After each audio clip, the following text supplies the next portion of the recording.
સુરતમાં સ્થાનિક સ્વરાજની ચૂંટણીને લઈ જોરશોરથી પ્રચાર ચાલી રહ્યો છે, ત્યારે ભાજપના ઉમેદવાર ચંદ્રિકાબેનના પ્રચાર કાર્યક્રમમાં ભારે ફિયાસ્કો જોવા મળ્યો છે। ઉમેદવાર જ્યારે સભા ગજવી રહ્યા હતા ત્યારે અચાનક એક જાગૃત નાગરિકે મંચ પર જઈને નેતાના હાથમાંથી માઇક છીનવી લીધું હતું। આ નાગરિકે નેતાઓની મીઠી મીઠી વાતો સાંભળવાને બદલે વર્ષોથી બાકી રહેલા કામોનો હિસાબ માંગ્યો હતો। નાગરિકે જાહેરમાં આક્ષેપ કર્યો કે રિઝર્વેશનના નામે 40% જગ્યા કપાઈ હોવા છતાં હજી સુધી કોઈ વિકાસના પ્રકલ્પો સાકાર થયા નથી। સતત વધતી વસ્તી વચ્ચે સ્પોર્ટ્સ કોમ્પ્લેક્સ અને ગાર્ડન જેવી પાયાની સુવિધાઓ માટે પણ લોકો વલખા મારી રહ્યા છે।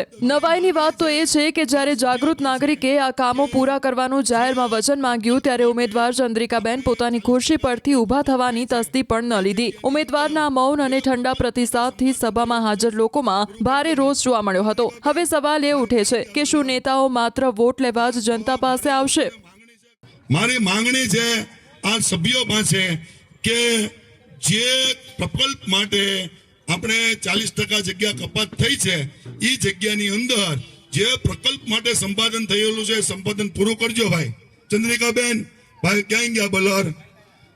હા, તો મારી આ લોકોને માંગણી છે પ્રતિનિધિ તરીકે કે ભાઈ જે માટે સંપાદન થયું છે એ સંપાદન પૂર્ણ કરજો। તો ચંદ્રિકાબેન તમે આ બાબતમાં બે શબ્દ કહો તો પછી મધુભાઈ